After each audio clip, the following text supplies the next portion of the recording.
Lakuma, wabarik alaykuma.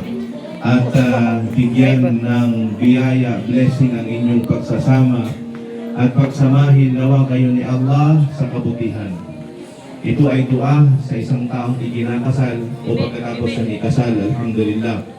Sa mga nandito po sa kasal na ito, sa pag-iisang dibdib ni Ustad Fahad at saka ni Sister Janifa, ang hangad ko lamang sa inyo ay ang mataimtim na panalangin ninyo na naway maging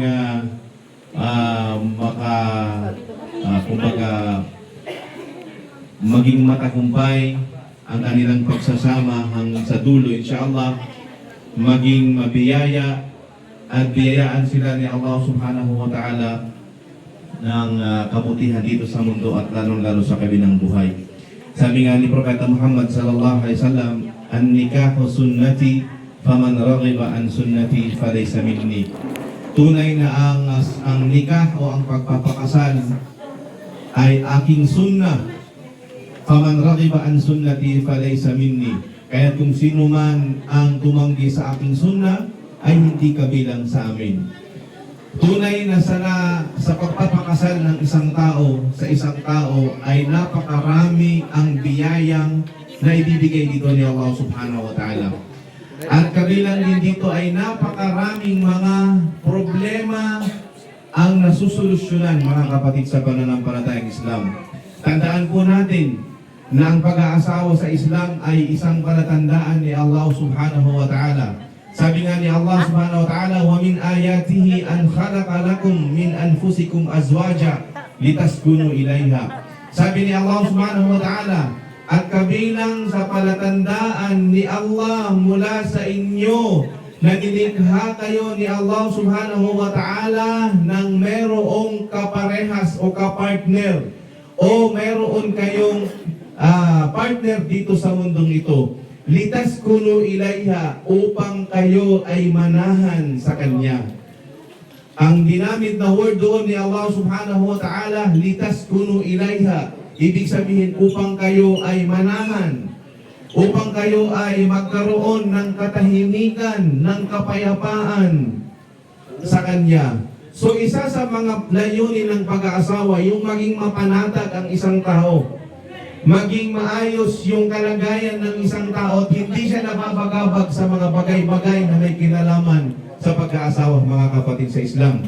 Kaya bilang direktor ng Ikhlas Tacloban at kasamahan namin si Ustad Fahad, alhamdulillah, kami po ay masayang-masaya at binabati namin si Ustad Fahad sa kanyang pag-iisang dibdib na ito kay Sister Janifa, at ganoon din naman ay binabati namin yung mga magulang ng ni Sister, alhamdulillah, naway pagpalain kayo ni Allah subhanahu wa ta'ala at biyayaan kayo ni Allah subhanahu wa ta'ala. Tunay na ang pag-aasawa at pagpapakasal sa Islam ay isang pagsamba kay Allah subhanahu wa ta'ala. Tandaan po natin yan.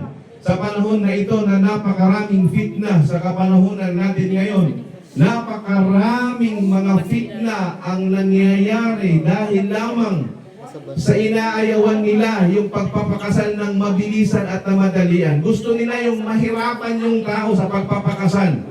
Ayaw nila ng mas madali, mga kapatid sa Islam. Maraming tao ngayon na pwede naman sana silang ikasal pero hindi sila ikinakasal sa napakaraming kadahilanan.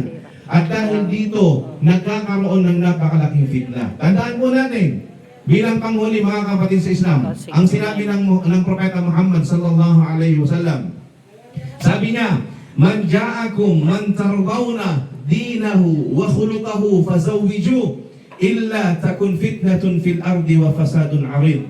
Aw kama qala an-nabiy sallallahu alaihi wasallam. Sabi ng Propeta Muhammad sallallahu alaihi wasallam, sino man ang dumating sa inyo na isang lalaki na gusto niyang kunin yung kamay ng anak ninyo, man tardawna dinahu, at kinalulugdan niyo ang kanyang pananampalataya na nangangahulugan Muslim siya ay nagpapakita ng pagiging mabuting Muslim. Una ay Muslim siya, man tardawna dinahu wa khuluquhu, at ang kanyang pag-uugali ay kinalulugdan niyo.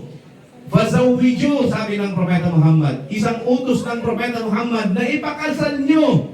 Walang dahilan upang itanggi ninyo ang inyong mga anak ang inyong mga babae sa kanyang dumating upang kunin ang kamay ng halal. May halal ang inyong mga anak. At alam nyo ang kapalit dito kung hindi nyo ito isasagawa, sabi ng Propeta Muhammad SAW, illa kung hindi nyo gagawin, ipapakasal ninyo ang inyong mga anak sa tao na ito na dumating sa inyo na Muslim. Gusto niya ang kanyang pagiging Muslim at ang kanyang relihiyon at ang inalulugdan niyo yung kanyang ugali. Sabi ng Propeta Muhammad, kung hindi nyo gagawin yan, ay magkakaroon ng fitna na napakalaking fitnah dito sa kalupaan. Kaya alhamdulillah, congratulations po sa mga magulang ni Sister Janifa sapagkat sila ay pumayag. At ganoon din naman sa mga wali ni Sister Janifa na pumayag silang ipakasal yung kanilang anak. Alhamdulillah. Ito ay isang malaking pagsamba kay Allah subhanahu wa ta'ala. At hari nawa, ito ay biyayaan ni Allah subhanahu wa ta'ala ng mabuting biyaya dito sa mundo at lalong-lalo sa kabilang buhay. So hanggang ito na lamang, congratulations ulit. Ulitin ko, barakallahu lakum, barakallahu lakuma wa barik alaykuma wa jama'a bainakuma fi khair. Assalamualaikum warahmatullahi wabarakatuh.